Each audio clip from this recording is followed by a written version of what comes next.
Si vous avez conçu des documents en ligne à partir de Google Documents par exemple ou de la suite Office Online, il sera tout à fait possible d'ajouter un lien vers les documents depuis votre site internet, mais vous verrez que vous pouvez également intégrer directement votre document à l'intérieur d'un article.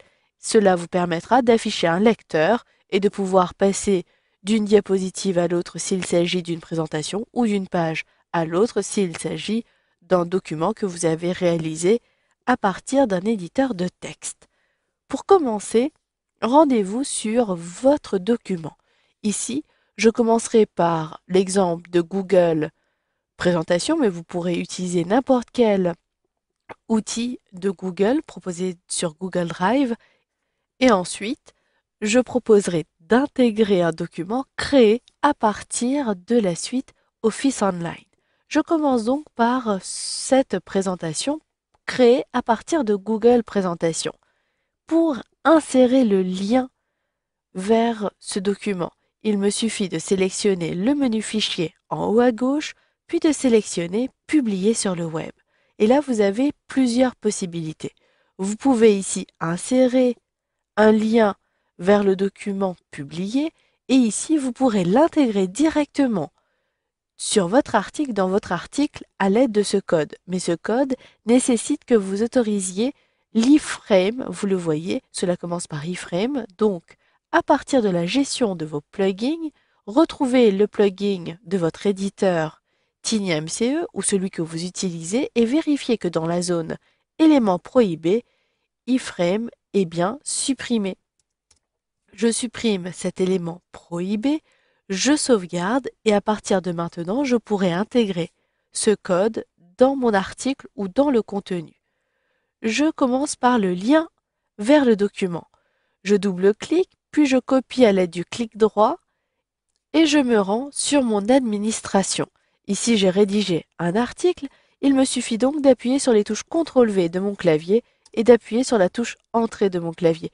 Le lien me permettra de me rendre sur cette présentation. Si vous voulez améliorer le visuel, vous pouvez ici cliquer sur Insérer un lien et afficher un texte directement différent de l'URL. Ici, je saisis tout simplement Présentation omotique. Puis, je sélectionne ici OK.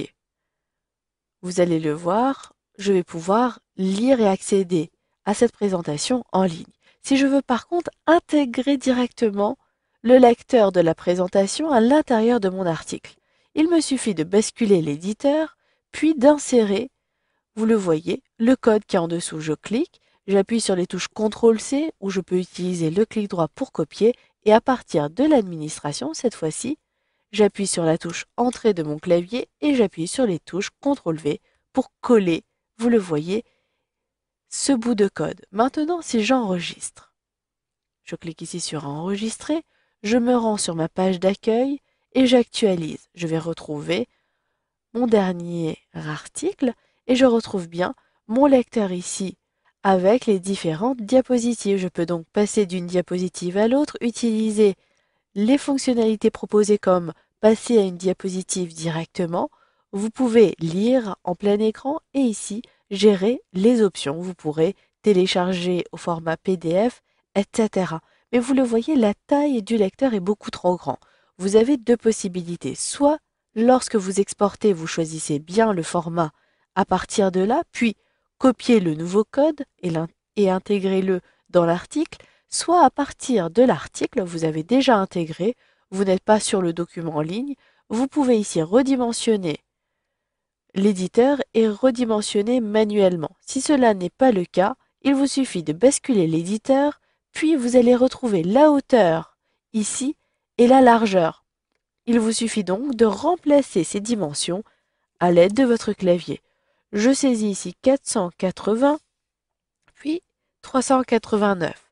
J'enregistre et j'actualise.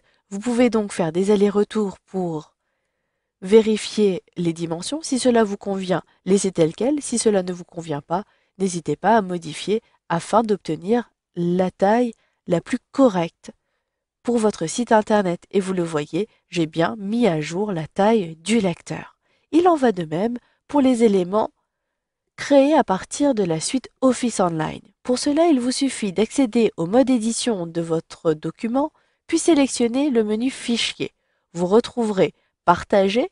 Pour partager avec d'autres utilisateurs, il vous suffit de cliquer à cet endroit-ci pour générer un lien après public, pour l'intégrer à l'intérieur de votre article cette fois-ci et avoir le lecteur comme pour Google Documents finalement, il vous suffit de sélectionner Incorporer puis Générer, choisissez la taille du lecteur à droite, puis une fois que cela est fait, copiez ce code en cliquant droit, copier, puis depuis l'administration, il me suffira, comme pour l'autre document, de le coller à la suite pour vous montrer le rendu.